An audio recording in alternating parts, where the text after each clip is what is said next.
In the fall of 1944, the SS Bremen pulled into Norfolk Naval Base, carrying cargo that would upend every bit of German propaganda about American military frailty.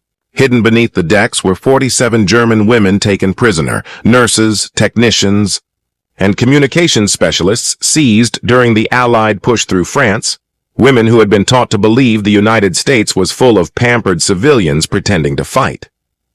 What they saw on arrival destroyed those assumptions. Before we reveal the sight that left these seasoned soldiers mute on American soil, tell us where you're watching from in the comments below. Among the captives was Hedfeld Webel Ingrid Weber, a 28-year-old signals officer from Berlin who had overseen communications for a Wehrmacht division.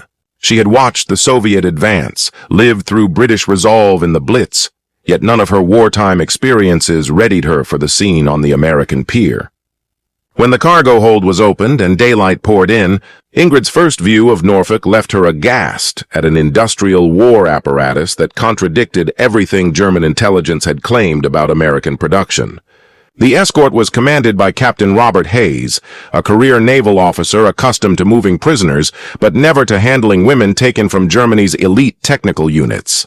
These were not ordinary troops. They carried expertise in German communications, radar, and defensive systems that Allied intelligence found invaluable. Hayes had orders to treat them with professional courtesy while making clear the magnitude of American military strength. Stepping onto the gangplank with legs still weak from weeks at sea, Ingrid confronted a spectacle that made her doubt all prior reports about American war manufacturing. The shipyard stretched as far as she could see, jammed with vessels in every stage of construction. Liberty ships, destroyers, and aircraft carriers lined the waterfront in seemingly endless rows. Her trained eye began cataloging what she saw, but the scale overwhelmed her usual analytical methods. Even the convoy of trucks waiting to move the prisoners was revealing. Clean, freshly painted vehicles with new components. Nothing like the jury-rigged transports she'd grown used to in the Wehrmacht's final months. As she was helped into the rear of a transport truck, Ingrid noticed American soldiers whose uniforms, gear, and overall bearing spoke of abundance rather than the shortages that had plagued German forces for 2 years. The 30-mile ride to the processing center took her past industrial scenes that forced a complete rethink of American production capacity.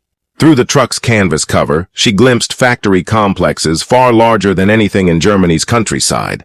Smokestacks clustered on the horizon like a manufactured forest, and the steady roar of machinery implied around-the-clock output at a scale German planners had dismissed as Allied exaggeration. Lieutenant Sarah Mitchell, the Army intelligence officer assigned to supervise the transport, watched the Germans' faces with professional attention. The women's expressions shifted from doubt to puzzlement to something close to dismay as they took in the industrial backbone supporting American military efforts. Mitchell, fluent in German, heard their quiet exchanges and understood the mounting alarm about the implications of what they were witnessing. "This isn't possible," Ingrid murmured to her companion Oberfeld Weibel Anna Kruger, a radar technician involved in designing Germany's air defenses. "If this level of production is real, then everything we were told about American industrial output is wrong." Anna only grimly nodded, her technical knowledge allowing her to grasp the import of the factories they passed. The processing center itself contradicted Ingrid's expectations once more. Orderly, modern, well-supplied, running with an efficiency that suggested resources were plentiful rather than rationed. American personnel moved with the confidence of people certain their equipment would function, supplies would arrive, and support systems would hold. During the initial medical checks, Dr. Elizabeth Crawford, a civilian physician contracted by the military, noted with concern the prisoner's physical state, clear signs of malnutrition and exhaustion that exceeded the normal strain of capture and transport.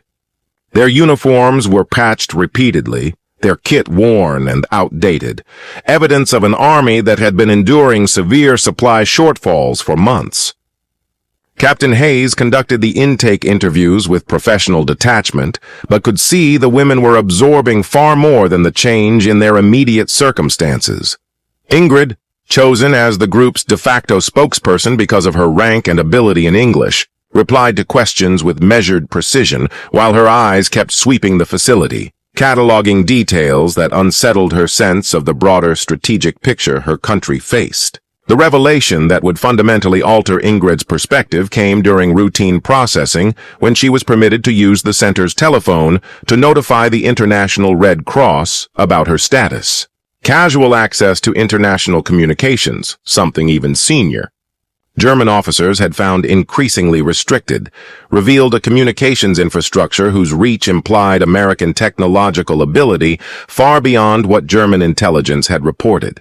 While waiting in the communications room, Ingrid overheard radio traffic that offered glimpses of American military operations across the globe. References to simultaneous operations across multiple theaters, coordination between forces separated by thousands of miles, and logistics supporting campaigns on a global scale painted a picture of military strength far beyond what Germany could muster, even at the peak of Wehrmacht's success in 1941 and 1942. Dr. Crawford's examination exposed another stark contrast between German and American conditions. Medical facilities available to U.S. forces included medicines, equipment, and treatment procedures that German military medicine had long abandoned due to shortages. When Ingrid mentioned chronic vitamin deficiencies that had impaired her unit's performance, Crawford casually provided supplements, treating them as readily available necessities rather than scarce commodities. Lieutenant Mitchell conducted detailed interviews with the prisoners, officially to collect intelligence on German communications, but increasingly to gauge their reactions to American military infrastructure. Ingrid's answers revealed a deep understanding of logistics, production, and strategic resource management, making her insights valuable to Allied intelligence and alarming for German planners. Later that afternoon, the prisoners were shown to their quarters, revealing accommodations that exceeded what many German officers had experienced in the field during the war's final year. Heated, clean, and well-supplied, the barracks offered hot running water, electric lighting, and plentiful food, reflecting an industrial base capable of supporting its military in comfort rather than mere survival. Captain Hayes observed Ingrid processing these realities with a mix of professional satisfaction and sympathy. Though her bearing remained disciplined, her confidence in German strategic intelligence was visibly shaken by what she had seen in just one day. The officer who had stepped off the transport ship with the rigid poise of a committed Nazi was confronting the possibility that everything she had believed about the war's likely outcome could be fundamentally wrong. That evening, while eating her first American military meal, Ingrid conducted an involuntary assessment of U.S. logistics, filling her with unease. The quality and quantity of food available to prisoners surpassed what German combat units had received in months. If America could feed its enemies better than Germany fed its own soldiers, the implications for the conflict's outcome were stark and terrifying. The other prisoners struggled with similar realizations. Anna Kruger, confident in Germany's radar-based defenses, discovered that American forces had detection technology that rendered German countermeasures ineffective. Casual mentions of radar systems by U.S. personnel revealed technological advantages that German engineers had been unable to achieve despite years of research. Dr. Crawford's evening medical rounds reinforced the disparity. Medications unavailable to German units were freely given, and medical equipment that German hospitals had been forced to improvise or abandon was used routinely. The gap in industrial and scientific resources between the two nations was unmistakable. Lieutenant Mitchell's debriefings highlighted the psychological impact on the prisoners. Ingrid, despite training to resist interrogation, voluntarily shared information, not under duress, but because her professional assessment convinced her that continued German resistance was futile and would lead only to more casualties. She was particularly shaken by conversations with American personnel who mentioned family serving simultaneously in multiple theaters. The U.S. ability to sustain major operations across Europe, the Pacific, North Africa, and elsewhere while maintaining strong domestic production reflected a national mobilization Germany had never achieved and could not match due to limited resources and geographic constraints. Captain Hayes recorded the prisoners' reactions in his reports, noting that exposure to American military infrastructure had more effectively undermined their confidence than any interrogation could. Their professional military experience made them uniquely able to evaluate what they were witnessing, and their assessments clearly eroded trust in German strategic planning. Preparing for sleep in quarters surpassing the comfort of most German facilities, Ingrid confronted the uncomfortable truth that her leadership had either been catastrophically misinformed about American capabilities or had deliberately misled its own forces about the true balance of power. Either scenario raised troubling questions about the competence and honesty of the regime she had pledged to serve. The next morning, Ingrid faced even more striking evidence of American military dominance during a routine orientation. She was led past aircraft maintenance facilities and saw U.S. air power that made Germany's Luftwaffe appear insignificant. Hundreds of planes in various stages of repair and preparation filled hangars that extended beyond her ability to count, representing more combat aircraft than Germany's entire remaining air force could deploy. Technical Sergeant Michael O'Brien, who oversaw maintenance and led the orientation, spoke in a matter-of-fact tone about aircraft production levels that surpassed Germany's entire wartime output. His explanation of replacement schedules, spare part stockpiles, and pilot training programs revealed an Air Force infrastructure capable of sustaining losses indefinitely while steadily expanding operational strength. For Ingrid, whose previous work involved coordinating with Luftwaffe units plagued by fuel shortages and equipment failures, the disparity was staggering. The psychological effect extended to all the German prisoners as they observed American military operations. Women who had believed German technology was superior quickly realized that U.S. forces possessed radar, communications, and weapons systems beyond anything in German service. The apparent ease with which American resources were available sharply contrasted with the severe shortages they had endured in the Wehrmacht's final campaigns. Dr. Crawford's medical examinations highlighted another layer of difference. The prisoner's record showed chronic health problems stemming from poor nutrition, inadequate medical care, and harsh living conditions under German service. By contrast, American forces maintained high health standards supported by ample medical resources, balanced nutrition, and preventive care that Germany had long been forced to abandon. Lieutenant Mitchell's intelligence sessions gradually shifted from simply gathering data to understanding the strategic insights the prisoners offered. Ingrid's professional analysis of American capabilities provided perspectives on German planning that exposed critical miscalculations about the actual balance of military power. Her willingness to share assessments reflected her growing belief that continued German resistance was hopeless. Later that afternoon, a tour of the base's communications center eroded her remaining confidence in German intelligence reports. Equipment that German engineers had considered theoretical but unattainable was in routine use throughout. U.S. operations, the ability to manage coordinated actions across continents while maintaining continuous contact with command demonstrated organizational and technological capabilities the Germans had never achieved. Captain Hayes watched the effects of these revelations on the prisoners with a mix of professional satisfaction and personal concern.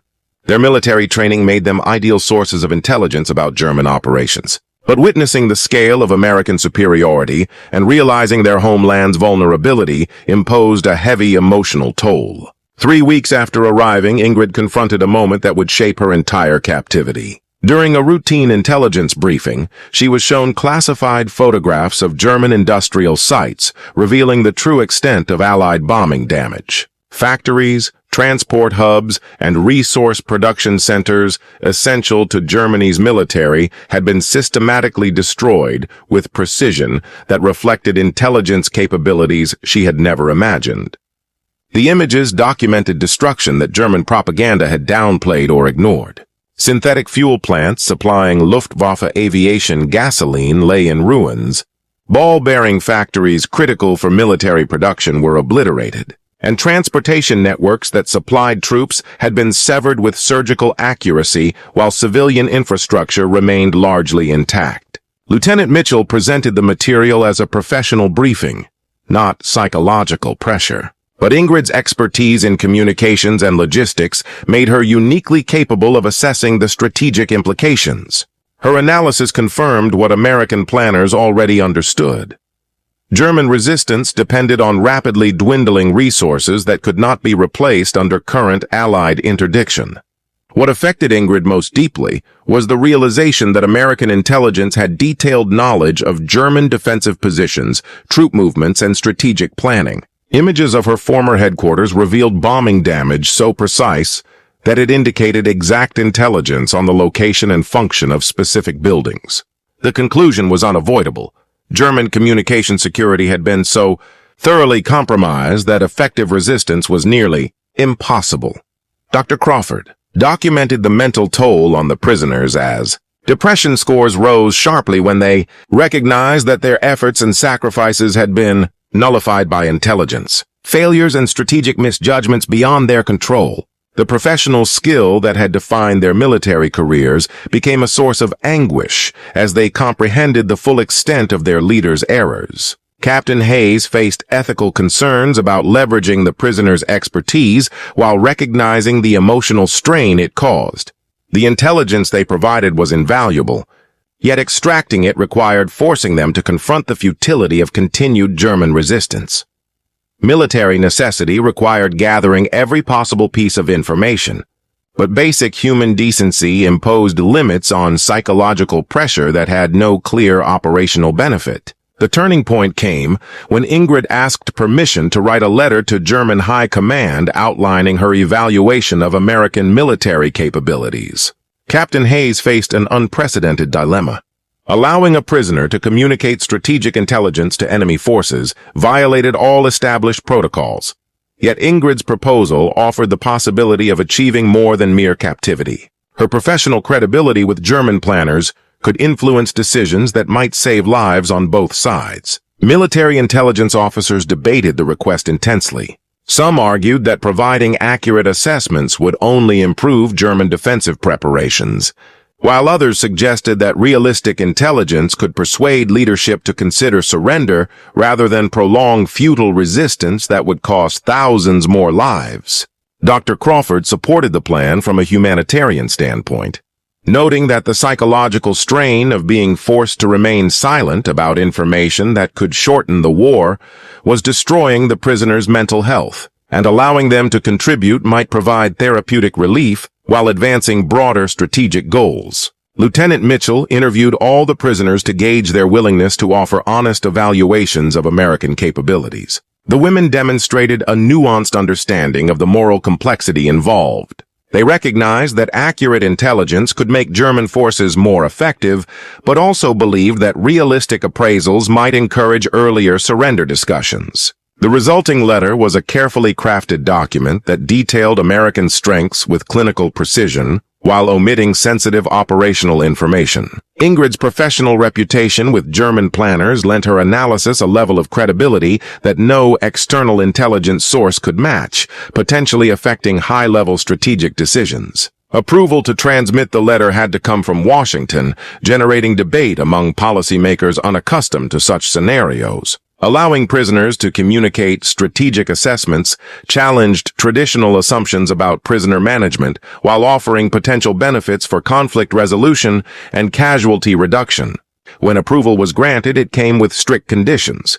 The letter would pass through Red Cross channels to ensure authenticity and avoid any perception of propaganda, and German responses would be monitored to gauge the effect of the intelligence on strategic planning and potential peace initiatives. 2 months after sending her assessment, Ingrid received a reply that confirmed her worst fears about German strategic thinking. High Command dismissed her report as enemy propaganda, ignoring her credibility and detailed technical analysis. The response revealed that German leadership preferred comforting misconceptions about American capabilities over difficult truths that might require reevaluation or surrender. The dismissal devastated Ingrid and all the German prisoners who had hoped their professional insights might influence rational decisions. Their expertise was rejected in favor of ideological conformity, demonstrating command failures that made continued resistance both futile and tragic. Dr. Crawford recorded severe psychological effects as the prisoners confronted the consequences of their homeland's rejection. Officers who had dedicated their careers to service found that political loyalty outweighed professional competence. Lieutenant Mitchell's analysis confirmed that German High Command operated under strategic illusions unrelated to actual military capability. Their refusal to acknowledge overwhelming evidence of American superiority highlighted decision-making processes driven by ideology rather than operational reality, explaining many German failures throughout the war. Captain Hayes struggled with the prisoners' emotional collapse after learning that their homeland had dismissed accurate intelligence. Military protocol required continued information collection, but humanitarian concerns indicated that further psychological pressure served no purpose. The women had provided valuable intelligence and sought to advance peace, only to see their efforts rendered meaningless by irrational strategic planning. The rejection forced them to confront fundamental questions about loyalty, duty, and service. Women who had risked their lives for Germany discovered that political conformity was valued above expertise and the potential to save lives. The psychological impact shaped their post-war views on authority, nationalism, and military service. As winter approached, they faced indefinite captivity, watching their homeland cling to hopeless resistance based on false assessments.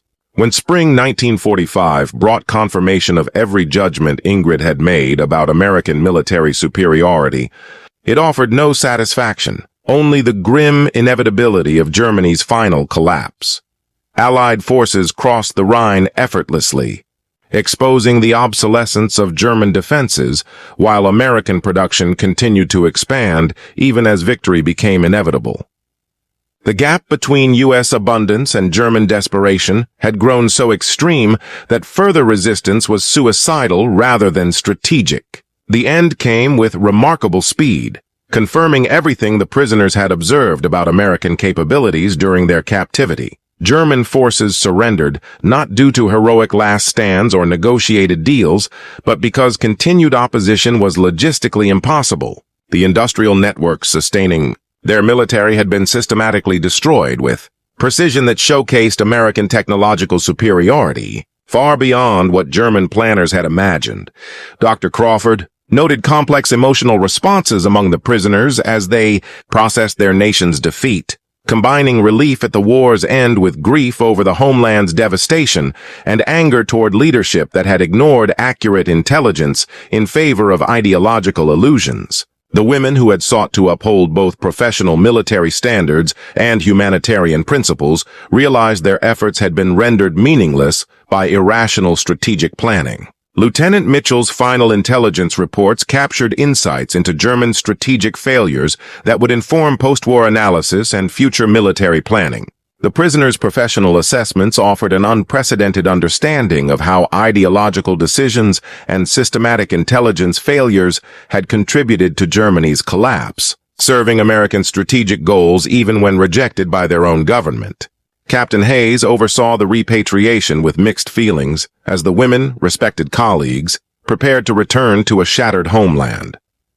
Their competence and integrity had earned genuine admiration from American personnel, but the psychological scars of their experience would influence their post-war lives. The stark contrast between humane treatment in American custody and dismissal by German authorities reshaped their understanding of patriotism and military service. Some prisoners chose to remain in the United States, while others applied their knowledge of American technology and organizational methods to post-war reconstruction in Germany.